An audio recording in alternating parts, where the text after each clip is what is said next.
The market is paying attention to price movements, but not in a way that would make you think that the market is acknowledging the current condition that we're currently in.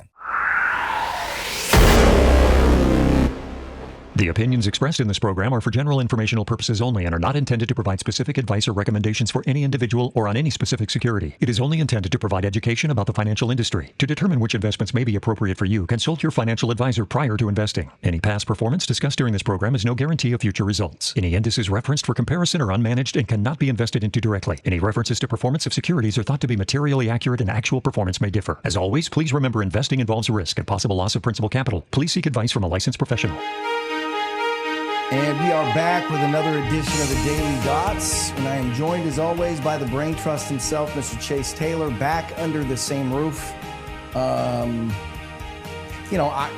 love vacation as much as the next guy. But when stuff like this is going on, I found myself kind of walking through the airport yesterday on the way home going, I look forward to, getting back into the office. And, it feels like you're trying to drive a car remote.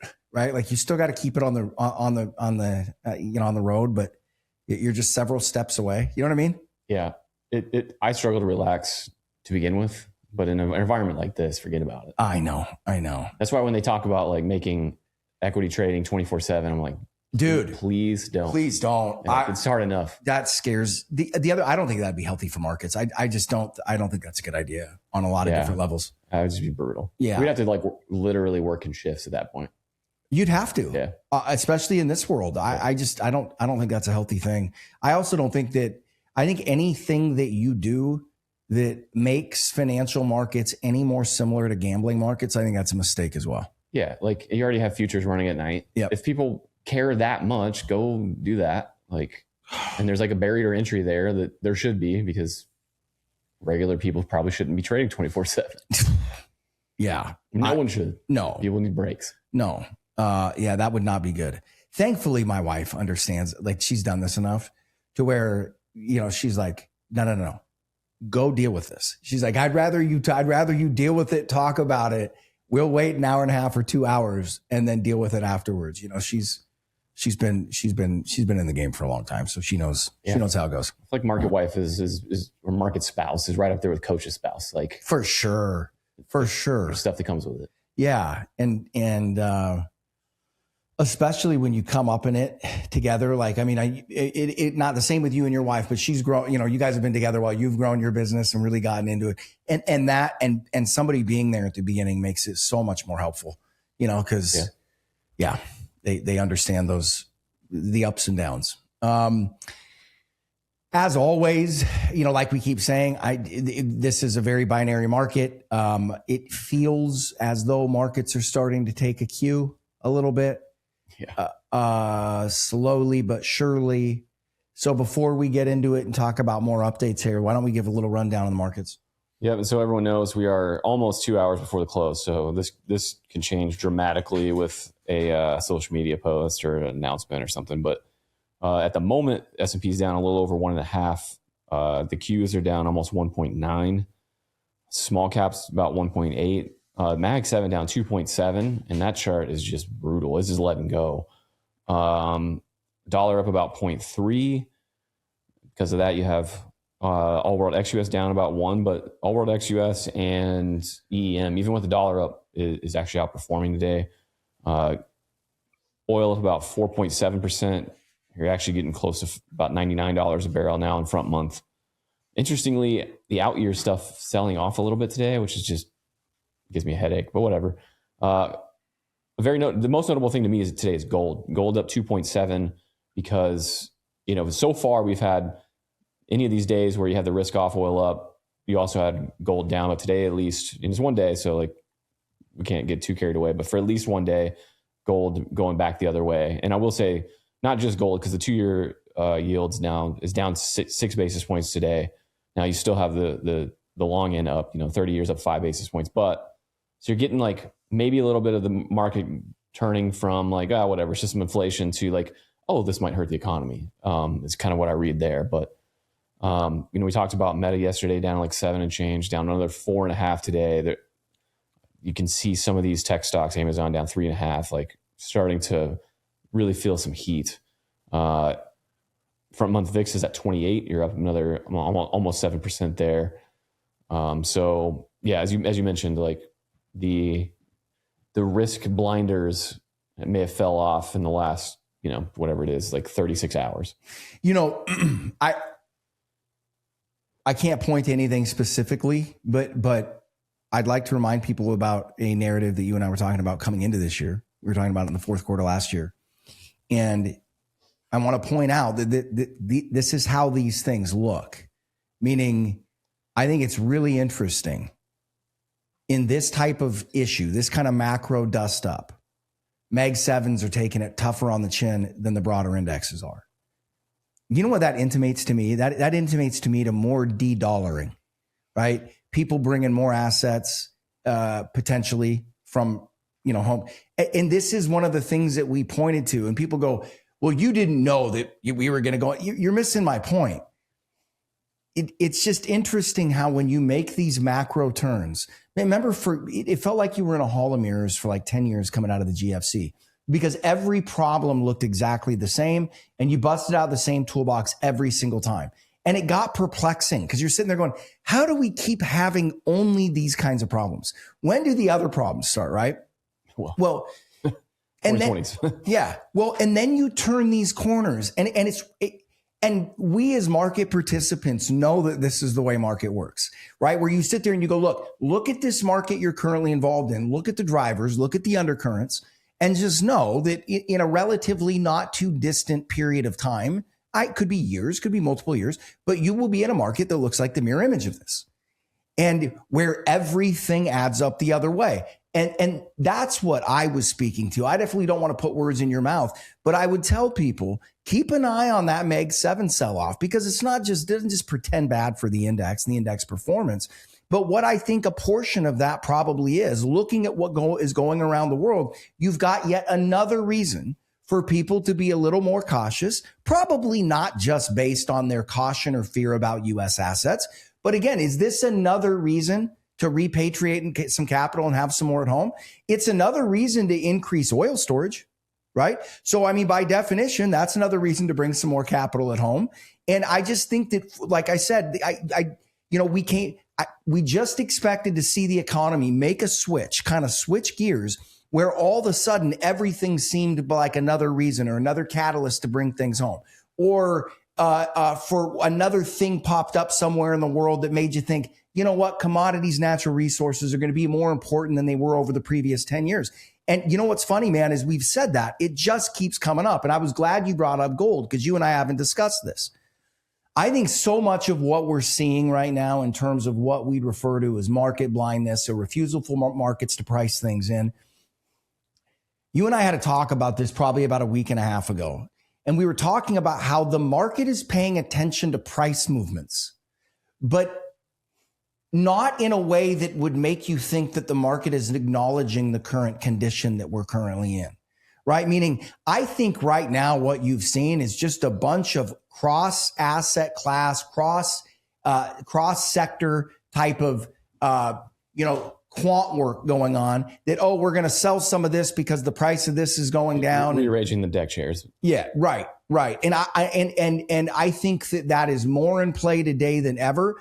And why would I say that? Look at the ETF space, right? That's what ETFs are, it's sector to sector to sector to sector. And we've got all these programs that when the dollar's up, right, especially in the last 4 years, you want to sell gold and you want to own oil, right? You know that. Okay, well, those are trends that happen. And that's what we were saying yesterday. Your charts are completely useless. When a macro event happens like that, it blows all those correlations apart.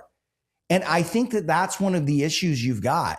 Is this market is running off of like muscle memory, right? And it's playing the correlation game and the cross sector game and all that kind of stuff. And then you see today a bid coming into oil, right? On a day where it also looks like, the market's starting to take this serious again. That doesn't surprise me to see a bid coming into gold, right? If you go with what I was saying earlier about if this is another example of people de-dollaring. If I'm selling assets abroad right now, I'm bringing home dollars and gold. Yeah, I do still very much have the concern around gold of it being the financial SPR. And the whole point of having reserves is to use them when things get weird. Things are getting weird. So I do think it came out, I think it was yesterday, Turkey is either selling or leasing a bunch of gold. So you have people doing it for currency defense, for paying some bills. It looks like it's capturing the Gulf. So it's like a gold went from like a very simple trade. The central bank's got to buy it. And, you know, the whole like big deficits and all that kind of stuff. Now it's like you still have that, but then you have this other side of like there may be forced sellers. And to be clear, I think to date, yes, some of it has been, you know, giant central banks and stuff or whatever, like having to sell some to fund some stuff. But I think most of it was just like your average macro shop was long some gold because it's trending and doing well. Like, and once that snapped, everyone had to sell some. Like, so I think now you're getting to the point where you can start getting a little better signal out of the price day to day or more like week to week. So I wouldn't be surprised if you go make ugly new lows because folks have to cash in. But that's more of it's honestly a straight trade. Like if the straight stays closed, gold probably has some problems because it's a piggy bank. And that's the same as but Mag 7, like I think Mag 7 is letting loose because everyone has a lot of Mag 7 exposure that suddenly doesn't feel like a great thing to have. So if your average hedge fund were to look at their book, they'd go, maybe we should raise a little cash from NVIDIA and Tesla. And, yep. Like everyone has a bunch of that stuff because they're closet index hugging and everything. So, yep. Well, and my point on and this is exactly why we let go of essentially all of our Mag 7 exposure. It's why we also, when the straight closed. It's why we also trimmed our gold exposure almost 50 or 60% off of where we were when we crossed over 5,000 for the first time. I mean, we've cut our exposure in more than half. And I think, quite honestly, I think we're playing almost completely with house money on the gold miner side of things at this point. But also one of the important things to talk about that we discussed on our investment meeting this week, and I say this because I've learned it 100 times. It is so easy to sit there and go, I cannot wait until that thing sells off by 30 or 40%. And then I'm going all in. Okay. What you have to know eventually is when it gets there, it will not feel like the right time to buy when it is. Yeah. Especially when there's a thing that drove it there. Right. And that thing is scary. Right. But keep in mind, there's always catalysts for down moves. There's always catalysts for corrections. There's always a reason. Buying the low in a correction never feels good. And the way I sort of look at it is I go now obviously could always be wrong. But when I look at the gold situation, I go, okay, think past the straight being closed. Does this world event convince people around the world that they need more or less gold? I would submit that it tells them they need probably more. I agree. I think a lot of the important drivers in the aftermath of this war are not great for the dollar, which means they are great for the dollar price of gold. It is what it is. This does not make the world a more cooperative place. No, not far from. In fact, I think you're going to see extensive nuclear proliferation for one thing. So, you would think, and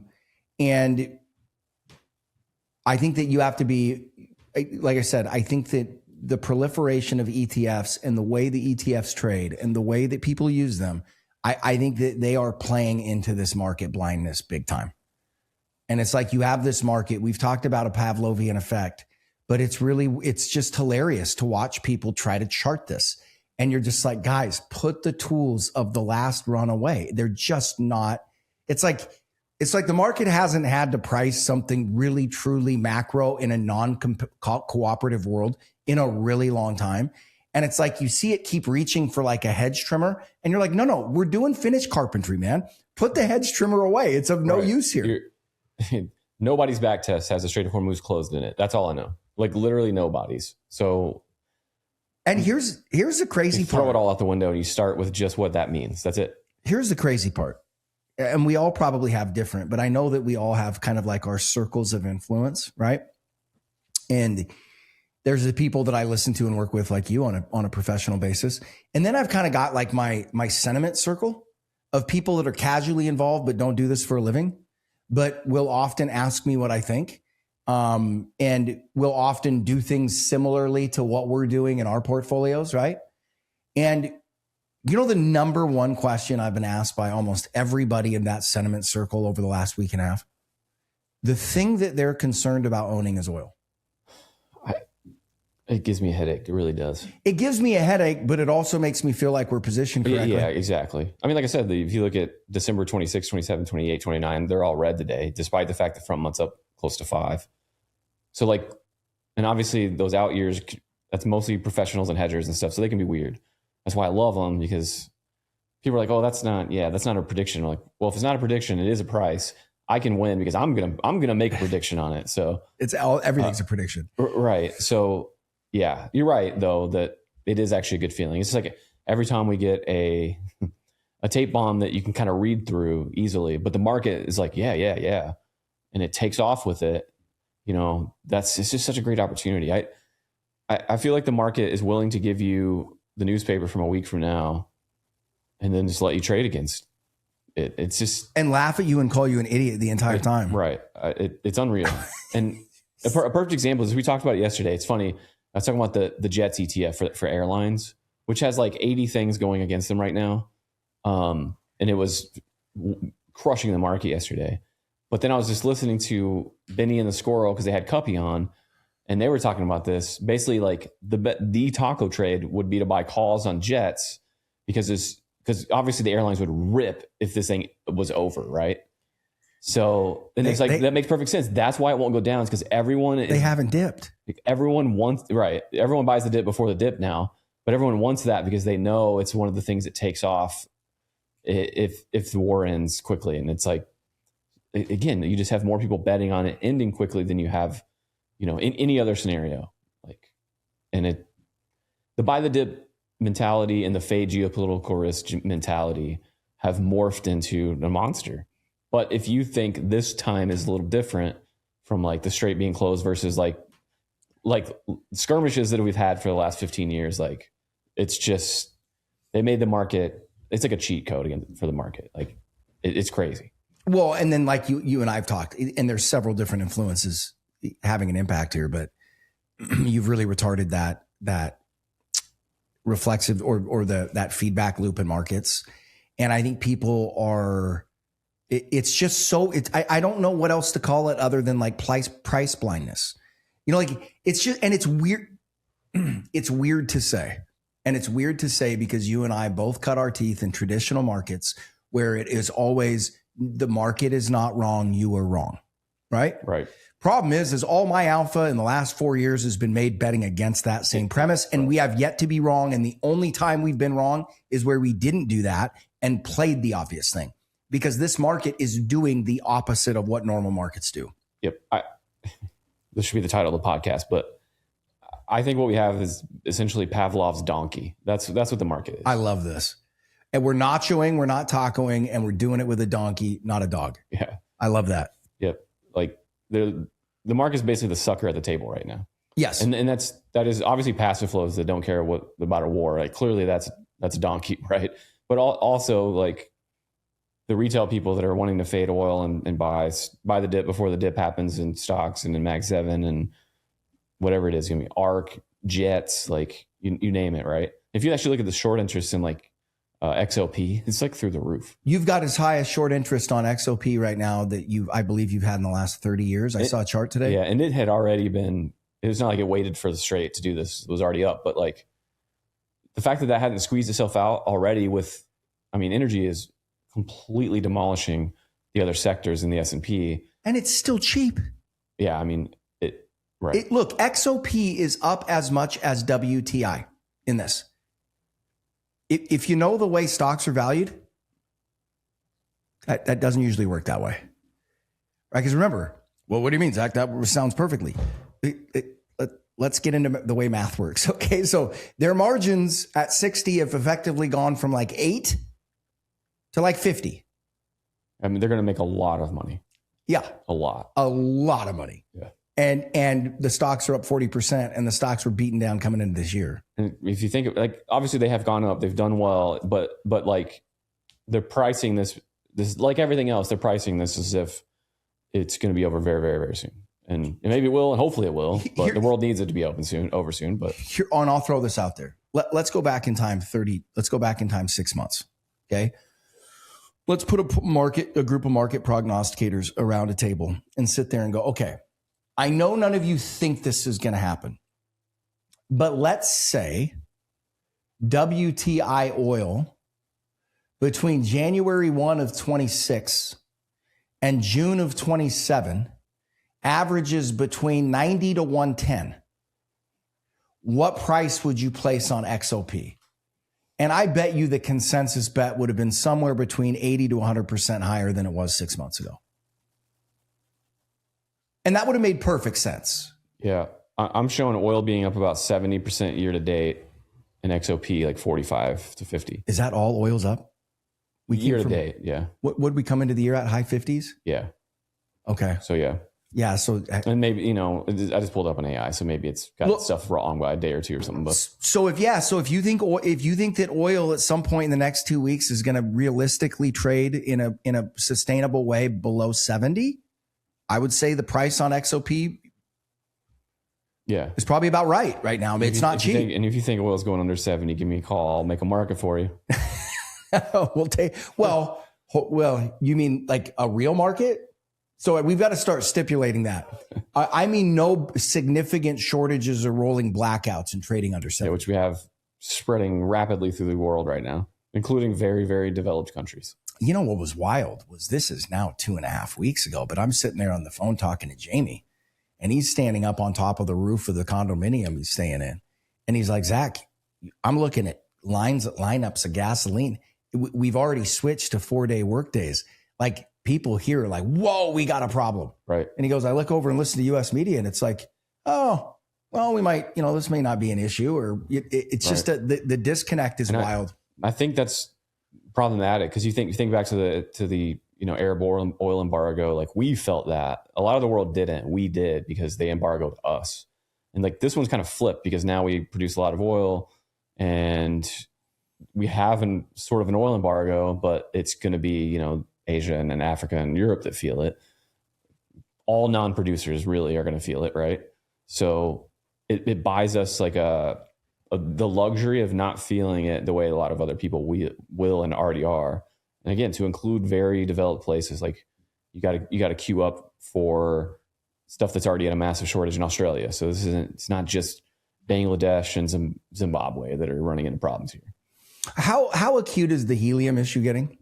It's already to the point where in the US they're restricting deliveries through like air gas and stuff. So I had rationing. Got a really interesting email from a buddy of mine who works in the underwriting / insurance shipping world, and notices were going around about helium and helium shortages and how that was changing the way they were insuring loads and doing there's always going to be people that hear us talk and they probably have gotten tired of like, oh, these guys are doing. We're not. People, but it's real life. It is, and I'll repeat what I said earlier. Last couple of days, I'm not saying that this won't be worth it. I'm not saying that we won't look back years down the line and go, like, I still hold that possibility, and I hope that's the case. I'm just saying what our markets are telling us, and we're not hearing what's really going on, and why. I don't know. It's a very odd. I don't have any master theories on this. And on helium, like you're looking at, you will have people in the developed world not getting MRIs and stuff because you're gonna not have enough of it. Like it's going to be a very real problem. And obviously, like semiconductor production and stuff becomes very problematic.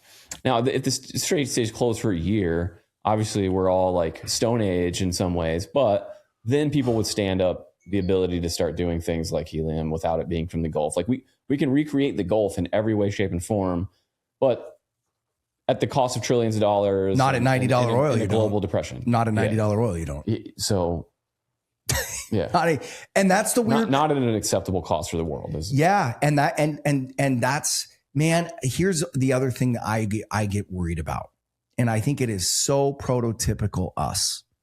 And I think that you can look at what's happening right now politically in the state of Washington as a perfect example of this.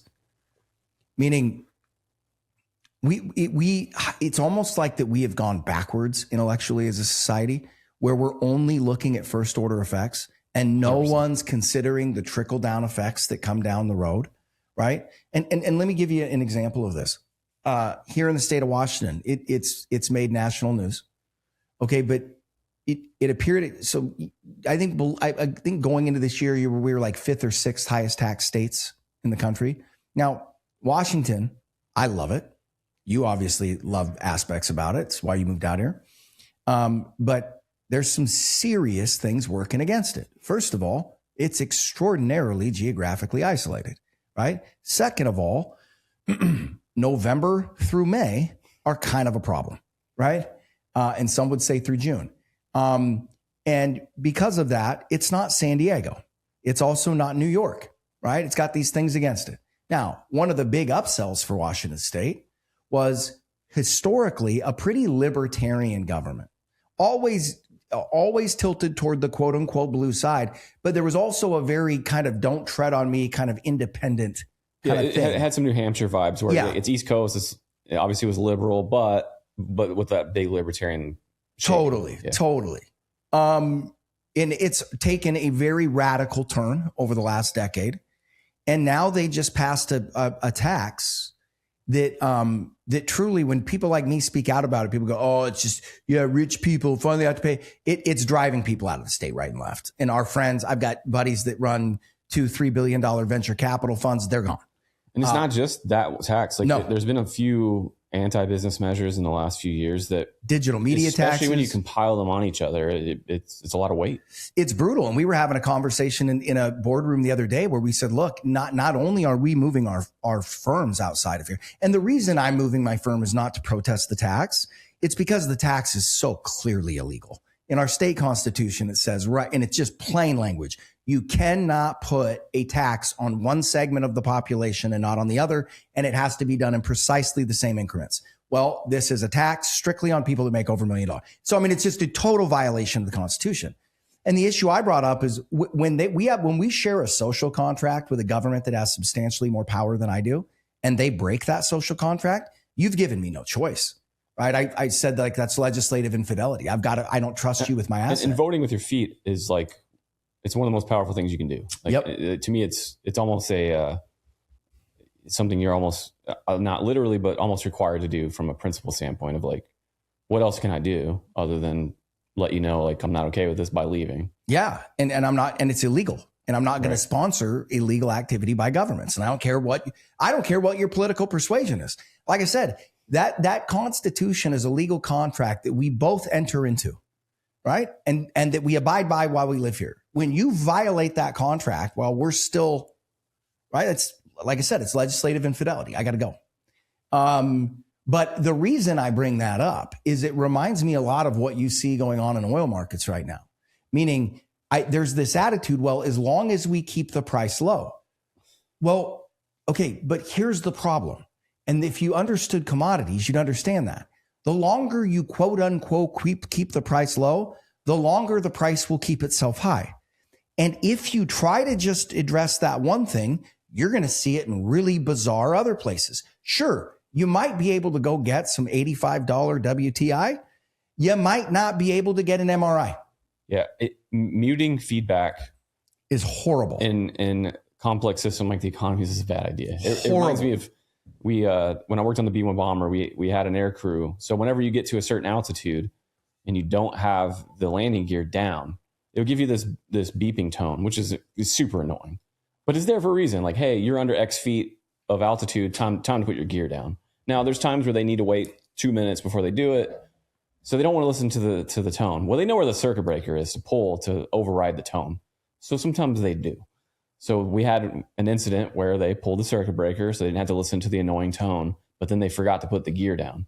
So the jet lands on its belly, and obviously that's a big problem.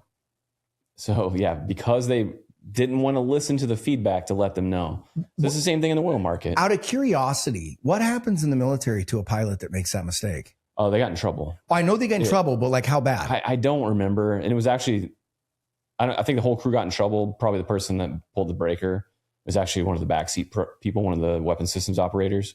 probably gotten more, but then they lied about it. So it made it even worse because we had.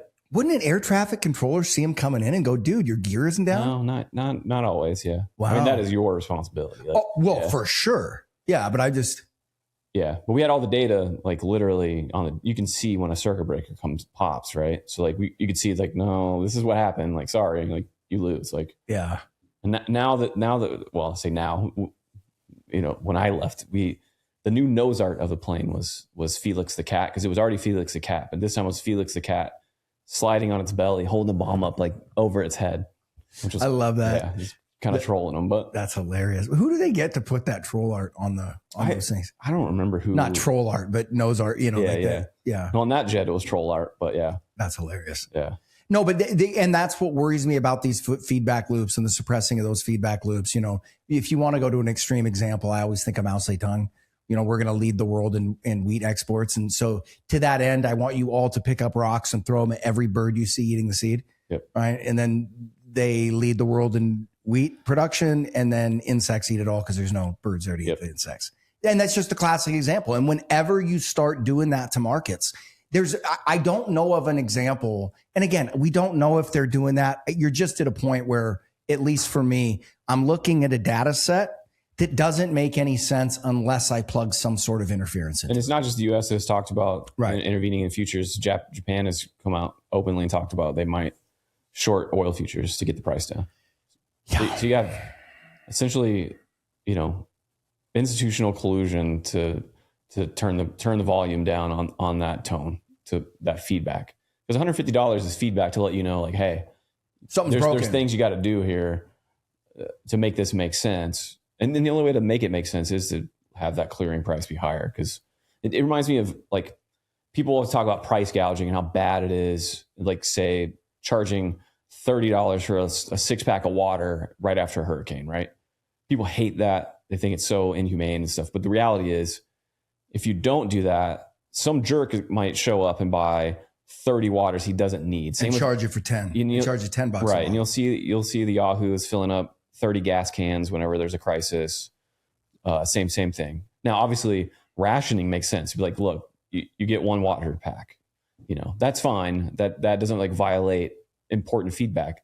But not letting the price adjust and then letting somebody buy it all, like that's how you mess things up, right? Yeah, and we've gotten, and I think probably 3 decades of central bank intervention in the markets, especially the last 2 decades, where it was really unprecedented. I think that it's given Americans a false sense of security that we can mess with price when we want to, right? And that's just dangerous, guys. And it's dangerous for the same reason I oppose this ruling up in Seattle, not just because it's going to cost me money.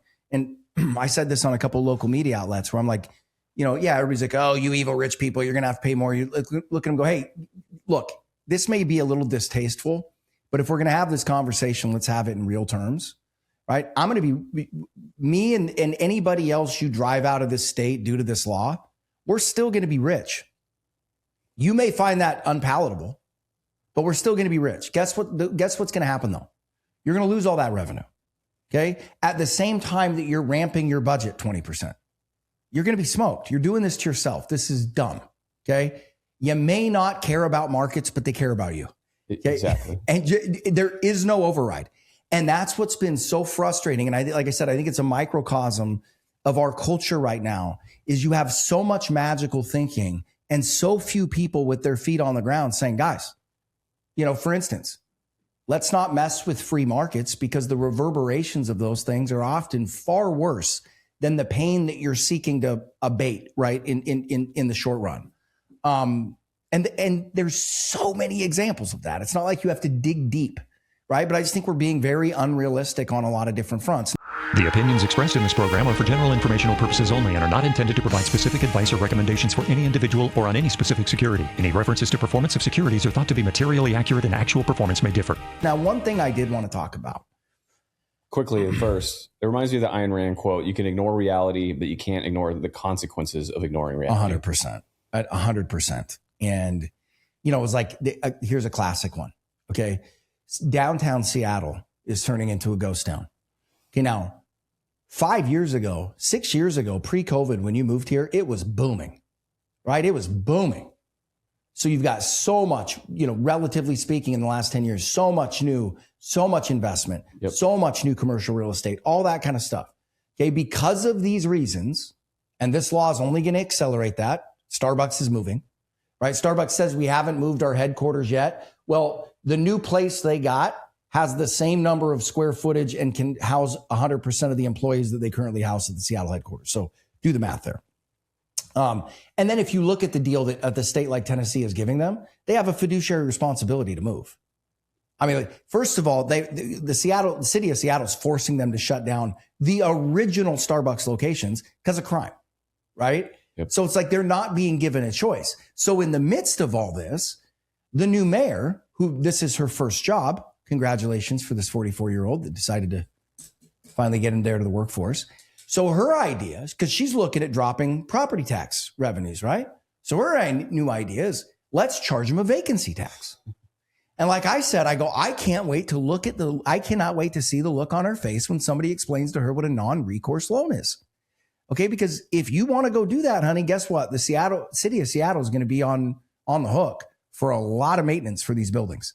And more importantly, the minute you do this, you just basically guaranteed that there will be no bounce back.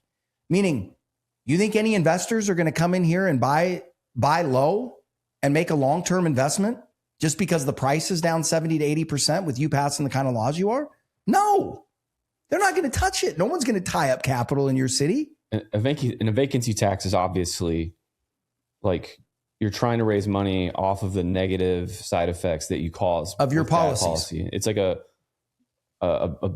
policy mistake turducken, the way I explained the conflict, a couple weeks ago.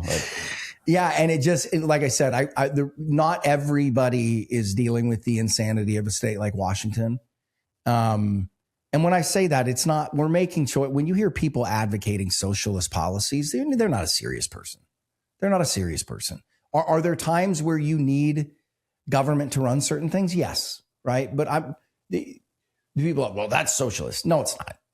That's us living under a social contract. And part of that requires us to pay revenues, right? Like it's that part makes sense. But I'm saying when we start turning our back on capital and start having this attitude, like, no, here's the purpose of this state. And it's your job to get in line and align with the economic focus that we're choosing.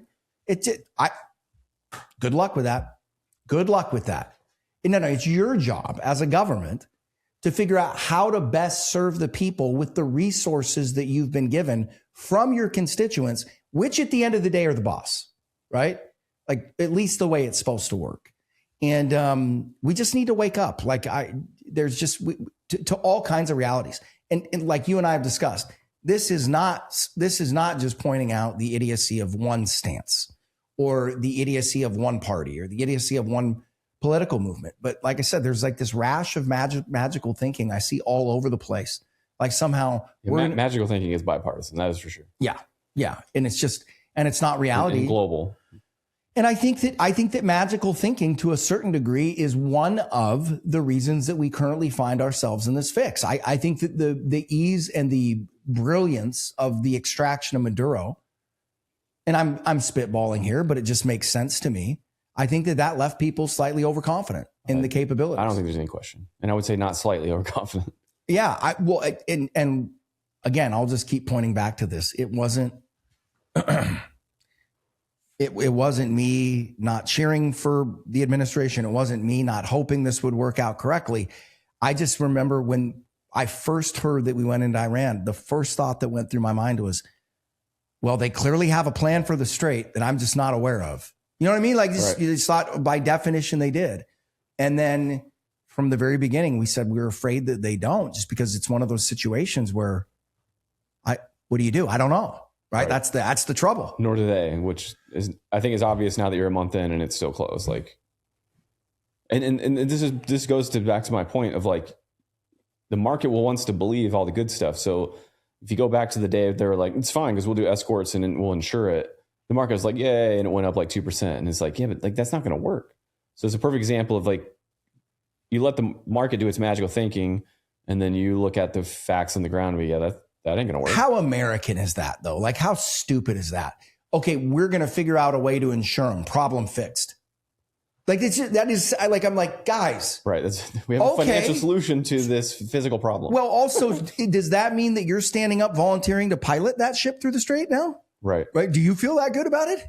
I was like, there's a human cost element to this. Are you willing to risk a ship going down? And a very market-based thing too, because I think I've talked about this on the show already, but like, forget the insurance costs and all that. Like, if you lose $1 billion tanker, you also lose obviously that $1 billion, but let's say your insurance takes care of it, it's fine.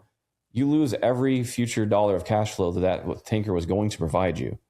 That is a big deal. Like, they are not in the business of giving that away. So, well, the other thing is, do you think your insurance rates are going to stay the same? Yeah, even if someone says your insurance is free, I'm still not doing it because I need the cash flow that this tanker provides. Yeah. Yeah, you would think. Now, the one thing I would like to flip around and discuss, because there are some very, very, and this is not a hard scenario for me to envision either, but there are some very smart, very thoughtful people that are very hopeful that this has a more positive conclusion. And my only issue with that at this point right now is something that I could be 100% wrong about. It's just hard for me because to me, the fly in the ointment to getting any type of good resolution is going to be Iran's willingness. At this point, I look at it and it's hard for me to see a lot of leverage that we've got right now. That is correct. But looking down the road, let's assume, just for the sake of argument, that there is a way to get some kind of peaceful resolution to this without having to give away an amount that is unacceptable to us and to the Israelis. And there is a potential emerging from this where you could have a much less fragile energy network throughout the world, right? I think that this will force adoption to other forms of energy faster. 100%. Which I think is good. Yeah. I think that it could make the world more reliant on U.S. LNG exports. Now, there's going to be a little bit of sour grapes with that because the reason they've got to be more reliant on our LNG exports is because we just took down a $26 billion LNG facility. But regardless, they need that LNG, right? And then potentially having Iran and that not administration. What do we call it? Why am I blanking? Regime. The regime, yes. We have the Iranian regime out of the picture. I mean, I think that's a serious benefit for peace in the Middle East and global stability, assuming that something worse does not fill in that gap, right? Again,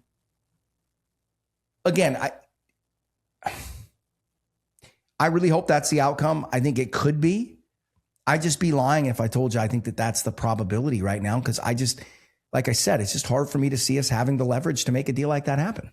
Yeah, I mean, you nailed it already like a long time ago with like, is it impossible? No. Is the cost too high to endure? Yes. So like that's where I come from is because the only way to make this work is to completely end the, missile and drone threat or to physically reopen the strait. Both are like difficult to describe how unbelievably hard they would be and how costly they would be and, treasure, blood, all of it. So it's going to be hard. Like, but at the same time, like what you're talking about with these forces of, like shifts to other regional production, shifts to other forms of energy. Like I think a lot of that stuff's going to happen either way. Mm-hmm. And to go, I think listeners probably know how bullish I've been on the electric stack. So, different forms of batteries and, electric vehicles, drones. Obviously, this has kind of been a big deal for drones, robots, like all these things that derive from new forms of innovative energy storage that doesn't require fossil fuels. Like that stuff went from like cool to have to strategic imperative for a lot of the world. And you can see this in some like comparisons between two similar countries where one country like has stayed all in on essentially using oil imports, and maybe a close peer country is like, we're going to use a bunch of solar. So like Pakistan has went crazy with solar, and then like a Bangladesh hasn't, and their outcomes right now are vastly different. I just read this article the other day about this guy that basically spent his whole life savings to put rooftop solar on his house in Pakistan, like not a guy of significant means. Well, now all of a sudden, he doesn't have to care about the grid itself and its reliability, which has been good for him. The price of it, he doesn't have to worry about. So like this guy was like, yeah, like that was a huge decision I had to make because my life savings. He's like, now I realize I made the right decision. Like, and I think whole governments are going to realize this. There's some countries in Latin America that are very, very renewable heavy, and this is incredibly helpful for them. Like, so like new forms of energy becomes important. Obviously, diversifying away from hardcore dependence on that choke point is going to be a must, no matter how the war ends. Like literally, like Thomas Jefferson can come back from the dead and take over Iran, and I think the average like government in the world is gonna be like, it's nice to have Thomas Jefferson running Iran, but like we still got to like take down the risk of that strait. Well, yeah, you can't have. I mean, it's kind of, again, history is replete with examples like this. It's not like nobody knew that was a massive choke point and a massive vulnerability. But the world is just funny, meaning knowing something is and actually seeing it being used that way are two different things. And like you just know that the decks will not get reordered the same. And you know what? Honestly, there's another reason why you have to push your price at least for the next, I don't know, 2 to 4 years. It's why you've got to push the price higher. Which is why I like seeing those December contracts for like 26, 27, 28, 29 go down today. Is just like, and that 28, 29, they're like under $70. Like it's just, well, and that's crazy. And just for everybody to go, well, what do you mean? Why does it have to go higher? Guys, the reason the world was willing to live with this choke point, knowing it was a choke point, is because it was the most cost-effective way to get oil moved around the world. Yeah, and it's not close. If you run the math on how many train cars or truckloads you need to replicate a ship for oil, for fertilizers, for cement, for anything, it's like, wow. Yeah. Even like the small ships are like worth 1,000 truckloads, more than 1,000 truckloads. And these aren't hospitable roads in this region, right? No, and just think about that, right? Like, why do they do that? Because they don't need a road, right? If you add the cost of trucking things or using rail to, you don't want to do that math because it's dark. No. And so all of these things, and this is yet another example of when you are running policy, and I'm not saying that it's a 1-for-1 correlation. But when you are running policy in a way that reflects your belief that it is not possible to generate inflation, that's how you will generate inflation. Yeah, eventually. And if you think about this, like for the last 80 years, everybody knew that the U.S. Navy can keep all waterways free and open. That's over. The impact that has on global trade, on global commodity pricing, on everything, it's a significant change. You've got to build a pseudo war premium into all these commodities. You do, right? Like you really do. Yeah. I mean, geography has been something that we have been able to largely ignore for 80 years, and you just can't now. Especially not when you look at, and again, regardless of what your perception, just take a step back and look at it. Maybe you got, let's call it $1 billion. Maybe Iran invested $1 billion of hard capital into their defense strategy of the Strait of Hormuz. So $1 billion spend can put the greatest military in the history of mankind. Now, again, for people out there, look, I'm not saying it put us in a bind because we're moral people and we're not willing to just throw tens of thousands of troops at something like this and sink hundreds of billions or trillions of dollars worth of ships. Yeah, of course we can. I'm just saying with the current setup.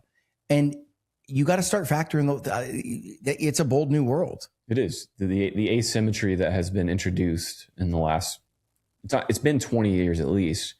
It is just hitting public consciousness now of small autonomous robotic stuff that can take down giant manned expensive stuff it's cosmically big deal. And I don't know if like people may not realize this, but we had drone swarms hitting Barksdale Air Force Base where we keep our B-52s and our nuclear fleet for them.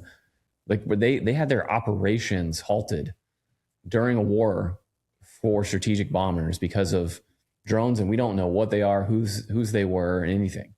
So like again, like the drone over old strategic, big, expensive platforms is everything now. It turns out it's a really big advantage when you're not having to build in the safety of an operator into a military product. Yeah, and we do some of that too. Like we have some remote controlled boats in the Persian Gulf right now, trying to like do things like it's all new for us.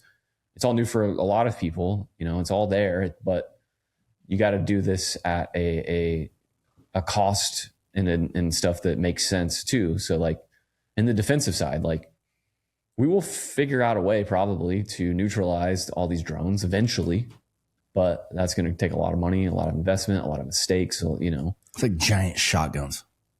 Yeah, it's like have Remington design them for us. Yeah, you have underwater shotguns too because they have these under the water, and they can go down 200 meters and just sit there for a day and wait for you. That's a little more complex. Yeah, like I don't know how to deal with it, and neither do they. That's why the strait's closed. Yeah, I'll give them a call. I got a couple ideas. Yeah. A couple ideas. Maybe we should try. And the other thing is like, here's another thing I bet people don't know. It's pretty cool. Like we all like the easiest way to combat drones is to mess with the radio frequency stuff. Like they have to talk back to where they're being someone's controlling it. Yeah. Yeah. So you jam that stuff, right? You use electronic warfare to disrupt the communication. It works great. But they know that. So you now have drones that literally have a tiny, tiny, like spider web sized fiber optic cable. So it is hardwired to where you can't jam it. So it's flying with like basically a spider web attached to it. And you can't jam it. So you have to shoot that one down, period. Wow. And shooting those down is not easy. So like there's these levels of combat Darwinism that it's hard to keep up with. Like you come up with an innovation to figure something out, and then someone leapfrogs that your innovation with a new one, like to outfox you. And a lot of this, you know, Ukraine is like the leading edge of this stuff because they're having to deal with it every day against Russia. And that's why yesterday you had, you know, a deal announced between Ukraine and Saudi Arabia because like they need their stuff. Well, and then this is why, and that, you know, reiterates why it was frustrating to me that people were like, we're not losing the war. And I'm like, I didn't say we're losing a war here, but as a guy that's really intrigued and has been really intrigued by military history for a long time, as you watch this unfold, I couldn't help but sit there and go, this feels like our Thermopylae. Meaning if you go back and look at that battle, that was a shortcut, which is why the Spartans were defending it. You don't think the Persians would have figured out a workaround if they knew how bloody that was going to be? There's, you know, if you go back to the UK, they actually dealt with the Dardanelles choke point against the Turks, and the Turks put a few mines in there, sunk a few UK ships, and it blew the UK was just shocked by the fact that this was able to happen to their big, strong Navy. And, you know, it completely changed that conflict. Like, well, yeah, like if you look, what trips up superior forces and more importantly, empire type forces? What does? It's always choke points. And it's always an asymmetrical small. I mean, look at our revolution, like, right? That was a giant choke point. And if you think about, you know, innovation, like the people that have the most innovative stuff tend to do really well. I mean, I made this point the other day, like the French showed up in fancy uniforms on horses to World War I. Yeah. Like, and you can't, and that was a war that had machine guns and tanks. Like, you know, you can't be behind when it comes to these things or you have problems. And when it comes to very asymmetrical things like missiles and drones, like you don't have to be the most well-funded. You don't have to be the strongest. You don't have to have the most capabilities. You don't have to have the most tactical successes, especially when you're just defending home turf. Like you just got to outlast. Yeah. Yeah. And that's kind of the point that I've been trying to get along, right, across people's. I'm not saying we're going to lose. Our tactical successes have been immense. Yeah. But that's not the same thing as meeting the broader strategic objectives. Like strategy and tactics are very different things. It's easy to focus on the great tactics and lose sight of the strategic top down of like, what is it you're trying to accomplish? How can you, will you? Yeah, like Afghanistan's a perfect example, right? Did we beat Afghanistan? Yes. I mean, like literally went in there and mopped the floor with them. Okay, but if you ask them, they'd say they won. And they'd say they won. Right, because they did. Because the game was outlast. That was right. The game. The Taliban ran to the country then. They run it now. Yes. They won. But my point to Americans is I'm not saying you can't be losing a game you're not playing. Okay. And my point is we're not losing. I'm not saying we can't win. That's not the point. What I'm saying is we're playing two different games. Like, exactly. Their goal is to hide in a hole if necessary and be here 60 days from now. That's their goal. Right? We're used to dealing with Iran in the past when they had bigger goals than that. Right? One of the reasons they don't have bigger goals than that is because we've eliminated a lot of the, right? Just like it, meaning what are they holding? Like everybody's like, oh, they're going to cave. If they haven't caved now, why now all of a sudden? What new leverage do you have on them that you didn't have on them 2 weeks ago? Right. And I think a lot of people put their own views and their own needs and their own everything, and they transpose it onto people they fight. You can't do that, especially with somebody like this. Like I saw guys their going, whole system's different. Well, like I saw guys going, oh, you mean you don't think that they don't like being bombed for 3 weeks in a row? And I go, my point was, no, I think that the people making those decisions are not the ones getting bombed 3 straight weeks. They're probably sitting off at a more secure location somewhere, and they're the ones deciding not to give in. And even then, like a lot of them have been killed, but even there. So to go to the strategy of killing a lot of their leaders, because that has happened, the strategy would be to get better, more compliant leadership. I think the reality is what we've gotten is more hardline, less likely to talk, less likely to, want to make a deal. Like, so you've replaced leadership you can talk to with leadership that's going to be more difficult to talk to, that has a more intense, view of what they want out of this. Okay. So in closing here, just to summarize, it does feel to me like we're moving through a point. It was interesting that news article came out today that aides were saying that Trump is losing interest in Iran. You brought up a point, and I think that is, at least to me, it seems like it's increasingly plausible with each passing day that at some point Trump's just going to say, I'm done, I want out. What happens then? Yeah, because this is where the tough calculus starts for me, because I'm looking at Iran, and we've spoken about this, but just I'm looking at Iran and going, it just feels very unrealistic for me to think they're going to say, okay, well, it's been real. See you later.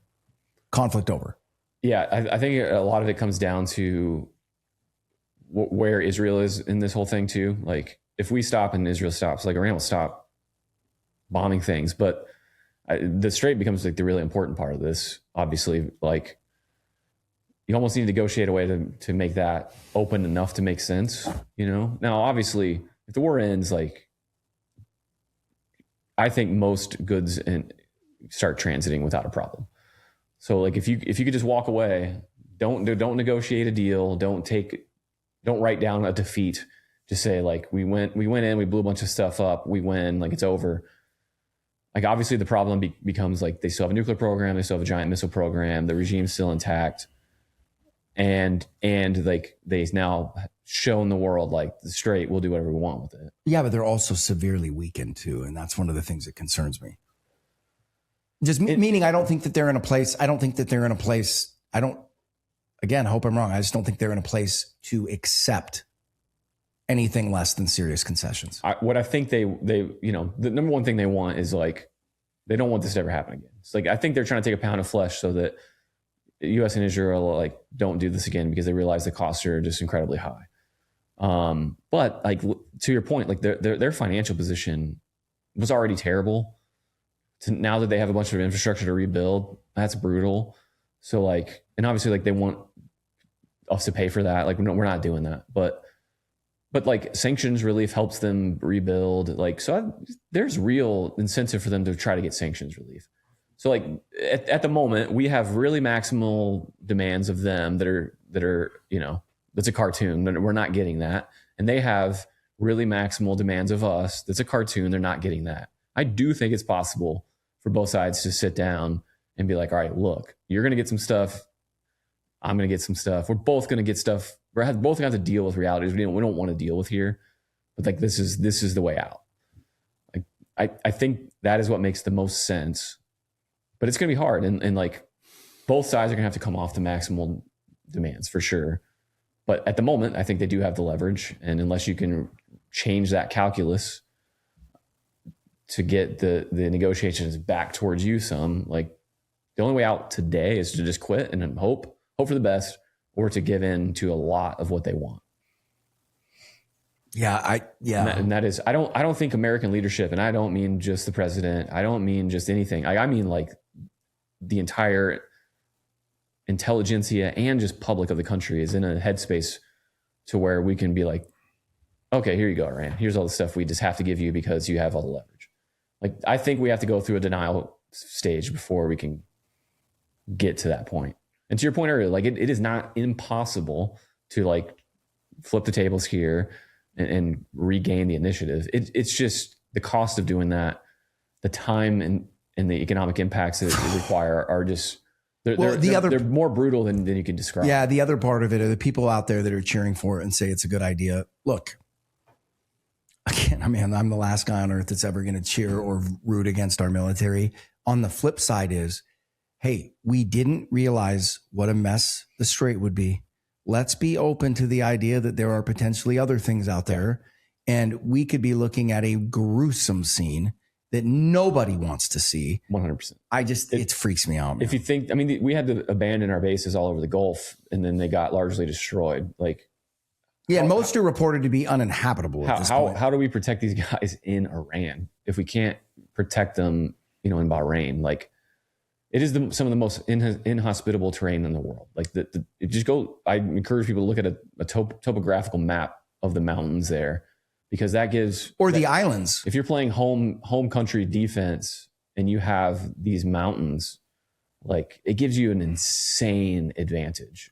Or people like take the islands, go look at a topographical map of the islands. There's nowhere to hide. Exactly. Like you can't stay sheltered. You can't stay resupplied. Logistics would be a nightmare.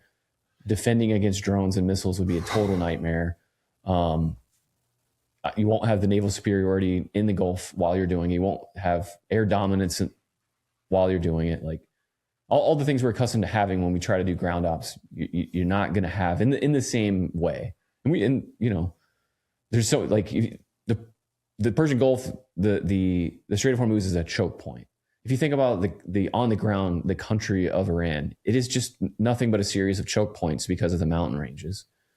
And like, you know, in war, you want to be unpredictable. And if you look at that map, the enemy can just look at the map and be like, well, they have to come here. They have to go through here. Like, it's just because what else are you going to do? Like, unless you're going to climb over the mountains with that's trucks. And that's the part that I want people to understand is like, if this was just to locate, find, and blow them up, we could be doing this from the air, right? Like this, by the fact the strait isn't open, it tells you that can't be done. Okay. So if that can't be done, there's only one way to do it. Other than that, it's literally boots on the ground, soldiers looking for missile batteries. I mean, that's what it turns into. Yeah. And they have those, I think they have 31 provinces in the country. They have underground missile cities in every province. They have over 100 underground missile cities. These are deep underground, heavily reinforced. They have a lot of shoot and scoot capability where like you pop out, you shoot something and you go back inside of a very fortified mountain. So good luck. The Pentagon came out today and said they think we have destroyed 1/3 of the missile capacity. They think maybe another third has been damaged. They can't verify how bad because this stuff's deep underground. And we've hit some of these mountain like missile areas hard. And you're like, if you looked at an image, you'd be like, oh yeah, that's done, right? And then the next day you see missiles flying out of it and you're like, how? So again, but you got 20 years to prepare for it. I mean, that's a long time. Yeah. And we're built our military is still largely Cold War built to fight something like that, peer on peer, big.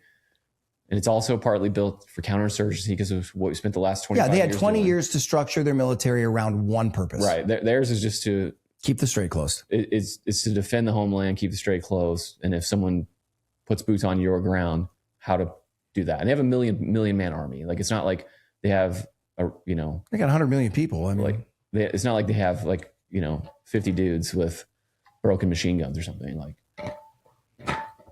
yeah, they're not flying around carpets.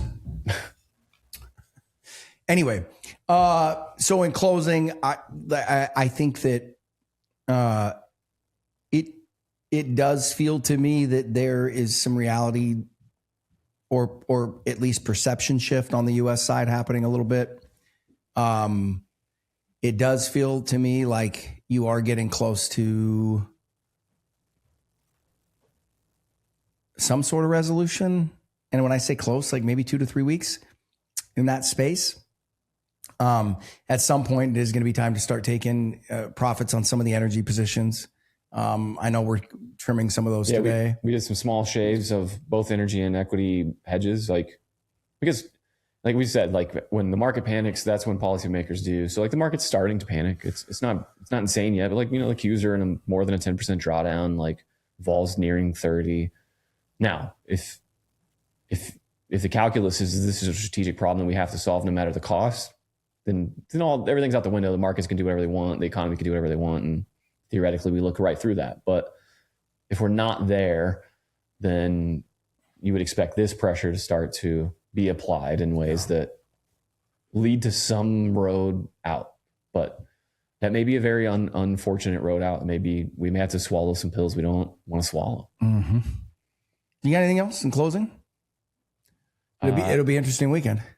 Yeah. So speaking one thing, and that is next weekend is a long weekend. I think if we do something on the ground, it does kind of make sense that it would be over a long weekend. Let's be honest. In modern warfare, people like to do things on weekends because the markets are closed. So, and there was a report today that the White House was kind of assuaging some concerns of allies about going on the ground, nothing imminent, we don't know. So hey, it's these 20,000 troops that are heading that way. They may just be there to do some other stuff. Yeah, it's really hard to make sense out of the noise. And one side of it, I'm hearing Nancy Mace come out of a meeting where she's all ticked off. We're not going into Iran. I'm against this. 3 Congress people immediately started talking about being sketched out by that. And they seem to think we're about to do it. Then I'm seeing Anna Paulina Luna on Bill Maher's show saying we're not going to go in there. And she's like, it felt like she was saying that as a mouthpiece for the administration is what it felt like she was being reassuring. Yeah. So what I don't know what to make of those. You're hearing 2 different stories out of both sides. It makes sense because if I'm Trump and I want to get out of this with the max deal, I don't want to be broadcasting to Iran that I'm about ready to lose the backing of my own party. For sure.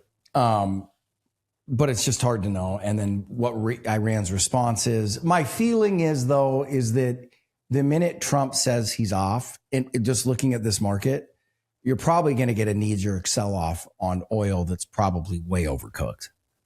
Yeah, just like in the hey, we're going to do a ceasefire. We're having great talks, and the market rips. Right.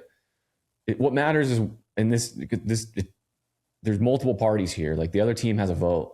What's going to matter is what they say. Right. Because they're the ones that control the strait, not us. So if they say, oh, okay, yeah, the strait's back open, you just got to come through the tollway or whatever, then yeah, everything should rally and everything should be fine. But just hey, we're out. Well, sure, maybe get stocks up. That's fine. But if oil goes down 15% because the U.S. says we're going home, that's probably too much. Yeah. Hey, 20% maybe, but anything else? Nope. Good to go. All righty, you guys. Well, you know the drill. Thank you for joining us. We are going to be watching intently over the weekend, as I'm sure the rest of you are as well, and keeping our fingers crossed. Who knows? Who knows what the new week brings? Anyway, have a great weekend. As always, you can follow us on social. I'm at KYR Radio on Twitter. Chase is at Pinecone Macro. Go to the podcast site, knowyourriskpodcast.com, bulwarkcapitalmanagement.com. You guys know the drill. Have a wonderful weekend. We'll see you on Monday. You're listening to Know Your Risk Podcast. Download and subscribe at knowyourriskpodcast.com. Investment advice cannot be given without a client service agreement. Zach Abraham is an investment advisor representative of Trek Financial, an SEC registered investment advisor. Bulwark Capital Management is a marketing name only and does not carry a separate registration.